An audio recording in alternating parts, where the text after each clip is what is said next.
Wow, wow, wow, wow, wow! Itong video pa lang ito guys ay birthday ito ng aking pag-umangkon guys at tumadto kami sa Bombilan guys dito sa Balabagon, Mualbal, Cebu. Kasi dinadala kami ng aking igsoon guys kasi doon daw kami magkinananay sa Bombilan guys. At si Sam nagtatayop na siya ng kanyang cake pero mamaya na yan Sam kasi magsugod muna tayo sa kinaunhan. So pa may tabo ang pangyayari. So, guys. Hi guys! Padumi sa bibilat. Asa to? Tanong nga na diya Kathleen. Birthday Sam. Ato mi. Bombilan. Bondiline.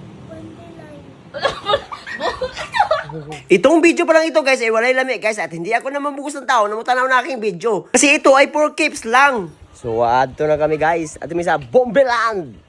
At padayon tayo sa ating pagpatuloy guys, nagpapatubang na pala kami dyan guys. Nag-uuna na pala silang mama niyan guys at yun na-absent ko sila guys kaya nagsusumpot na ako sa kanila guys. Kaya pala kami na umato sa Bombilan guys kasi birthday ng aking pagumangkon guys. At giimbitan nga pala kami dyan guys sa aking igsoon guys. Doon na kami magkinananay sa Bombilan guys at yan guys naaabot na kami sa Bombilan guys. Tanawin nyo guys. Kaya pala kami naaabot sa Bombilan guys dito sa Balabagon, Mualbal, Cebu kasi may nag-iingon sa amin guys na lamig daw yung pagkaon nila at mura pa. Kaya umadto talaga kami, hindi talaga kami tumutuo sa mga sinusulti ng mga tao na tinol ba yun. Kaya sinuwayan talaga namin at yun, nabot pagsulod pa lang namin guys. Grabe ang nindot ng sit up nila guys. Oh, may mga balon-balon sila dyan guys at ang nindot ng mga palibot guys. May mga daghang bumbil guys. Kaya pala ito gitatawag nila bumbil kasi maraming bumbil sa sulod guys. Tanawin nyo ang nindot. Pagkatapos kong mahuman ng suloy-suloy, ayun, sumaka ko sa taas at yun guys, nag-aandam na, naglilingkod na pala yung pamilya natin yan guys. Yan pala yung mga pagumangkin ko guys. Yan yung igsoon na nagbe-birthday guys. At ito pala yung birthday boy guys, si Sam guys. At yan yung kinamagwangan naming igsoon guys na lalaki guys. At ito naman si Hilda guys.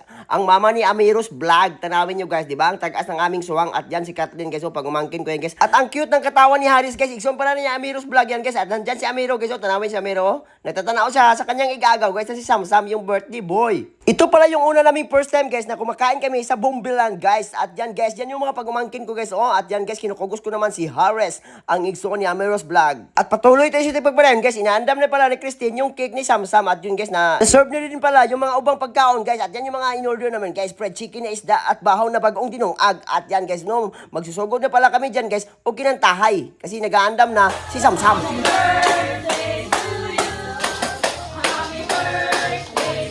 Grabe ang nindot pala diri guys. Pwede kayo mag-celebrate dito ng inyong birthday at yung tinayhop na nga ni Sam yung kanyang cake. At si Amiro hindi rin nagpapalupig. Tumayhop din siya. Akala niya birthday niya. At yun guys, nagsusugod na pala kami ng kinananay dyan guys. At kuyawa yung kanyang kanin guys kasi yelo. So sa mga gustong kumakaon ng mga pagkaon ng mga lagmi guys, alam kong daghan na kayo mga restaurant dito sa Malboal, i-appeal nyo itong Bombilan. Hindi talaga kayo magmamahay. Promise. Ito pala yung masusulti ng aking pamilya guys sa Bombilan. Guys, balik mo sa, ari na mo sa Bombilan kay barato pa, lami pa kaayo. Dami bring home. Guys, uli na kami guys. Bye-bye. Thank you for watching.